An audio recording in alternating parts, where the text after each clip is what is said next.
मशरिक news के नाजरीन आदाब। देश की राजधानी दिल्ली में कोरोना वायरस के मामले में लगातार इजाफा होता जा रहा है। कोरोना वायरस के बढ़ते हुए मामले को देखते हुए सरकार ने मास्क लगाने, थूकने और सोशल डिस्टेंसिंग का पालन न करने पर जुर्माना 500 से बढ़ाकर 2000 रुपये कर दिया गया है। लेकिन बाजारों में बढ़ती भीड़ को देखकर ऐसा लगता है कि दिल्ली वालों को 2000 रुपये का जुर्माना और कोरोना का कोई खौफ नहीं है। दिल्ली में रोजाना कोरोना के मामलों में लगातार इजाफा हो रहा है। आलम यह है कि रोज़ 100 से ज़्यादा लोग मौत का शिकार बन रहे हैं। सरकार ने 500 रुपये से बढ़ा करके जुर्माना भी बिना मास्क, थूकने, सोशल डिस्टेंसिंग का पालन न करने वालों पे 2000 रुपये कर दिया। बावजूद इसके भी बाज़ारों में जो भीड़ उमड़ रही है उसे देख कर के लगता है कि दिल्ली वालों के दिल में कोरोना को लेकर के या जुर्माने को लेकर के कोई खौफ नहीं है। जैसे हमारी राय तो यह है कि उन्होंने एक तरीके से लोगों को डराया है कि ताकि लोग मतलब डर कर मास्क पहने और कोविड-19 से बचे। और इसमें हमारी भलाई है कि हम अगर मास्क पहनेंगे, चाहे चालान के डर से ही पहनेंगे या कैसे पहनेंगे, लेकिन बहरहाल वो हमारे लिए अच्छा ही कर रहे हैं। ये बहुत अच्छा किया है उन्होंने। इस बहाने कम से कम लोग इस चीज़ को सीरियसली लेंगे। कोरोना को जो लोग लाइटली ले रहे हैं कि नहीं ये क्या है, ये फालतू में हमने लगा रखा है, हमें सांस नहीं आ रहा है, हमें ये नहीं हो रहा है, बट अब इस चीज़ को उन्हीं की भलाई के लिए लिया गया है, तो ये अच्छी बात है। एटलीस्ट वो इस फाइन के डर से कम मास्क पहनना नहीं भूलेंगे। जैसे लोग मोबाइल लेना नहीं भूलते हैं, ऐसे मास्क लेना नहीं भूलेंगे। एक्चुअली उन्होंने जो भी किया है वो सब सोच समझ कर अच्छे के लिए किया है, क्योंकि मरीज़ लगातार बढ़ते जा रहे हैं। जो जिनकी तादाद सिर्फ हमारी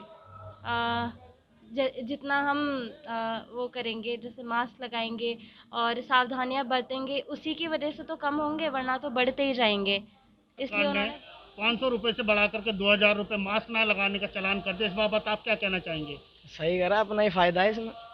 पोल्यूशन और धूल मट्टी और बहुत सारे कीटाणु से अपना ही बचाव है, और ना लगाना घाटा है इसमें। अपने में नहीं लगाएंगे तो लगाने में फ़ायदा है। दिल्ली में कोरोना तेज़ी से फैल रहा है और मास्क ना लगाने पे चालान जो है 500 से 2000 रुपये कर दिया गया। इस बाबत आप क्या कहना चाहती हैं? ये बिल्कुल ठीक करा गया है। जो मतलब मास्क को ऐसा समझते हैं, मजाक में ले लेते हैं कि, और मास्क लगाने के बावजूद भी उसे नीचे कर लेते हैं, तो इसका कोई मतलब नहीं है। वो दिखा तो रहे हैं कि हमने मास्क लगाया गया, लेकिन वो लगाते नहीं है मास्क। तो ये हमारे लिए ही फ़ायदा कि हमें मास्क लगाना चाहिए। ये दूसरे के लिए फ़ायदा नहीं है कि हम दूसरों के लिए फ़ायदा करें, जी नहीं। ये हमारे लिए ही फ़ायदा कि हम किसी चीज़ को ना टच करें फ़िलहाल, क्योंकि ये एक ऐसी बीमारी है जो टच करने से सबको हो जा रही है। इसलिए हमें मास्क लगाना चाहिए, हमें अपना खुद ख्याल रखना चाहिए, किसी भी चीज़ को नहीं छूना चाहिए, और मास्क को पूरी प्रॉपर तरीके से अपने पहनना चाहिए, थोड़ी तलक नहीं करना चाहिए। मैं कहना चाहूँगा कि सभी को इसका ध्यान रखना चाहिए, और जगह जगह पर यहाँ पे सैनिटाइजिंग का इंतज़ाम किया गया है, और वो समय समय पर करते रहें। इन दिनों बाजारों में लॉकडाउन को लेकर अफवाहों का बाजार गर्म है, लेकिन दिल्ली के बाजार एसोसिएशन के पद अधिकारी ने इसको टोटली गलत करार दिया है। आइए देखते हैं ये रिपोर्ट। मैं Paramjit Singh Pamma, vice chairman federation of Sadar Bazaar traders association. जिस प्रकार लगातार व्हाट्सएप पे या सोशल मीडिया पे अफवाहें चल रही हैं कि सदर बाजार या और मार्केटें बंद होने की, वो बिल्कुल गलत है। इस प्रकार का अभी कोई भी निर्णय नहीं है। अगर कोई निर्णय आएगा सरकारी तौर पे आएगा, ना कि व्हाट्सएप पे या किसी और से आएगा। ये कोई एसोसिएशन भी अपने तौर पे निर्णय नहीं लेगी। जो सरकारी निर्णय होगा वो ही मान्य होगा, चाहे दिल्ली सरकार का हो, चाहे केंद्र सरकार का हो या डीएम का हो। इसलिए मेरा सबसे निवेदन है, इस प्रकार के कोई भी मैसेज आते हैं उनको एक दूसरे को फॉरवर्ड ना करें, जिससे ये अफवाहों का दौर जो है ये बंद हो, क्योंकि इसमें व्यापारियों को काफी नुकसान हो रहा है, और जो बाहर से व्यापारी आने वाले हैं उनको भी दिक्कत हो रही है, और वो भी अपनी टिकटें कैंसिल करा रहे हैं।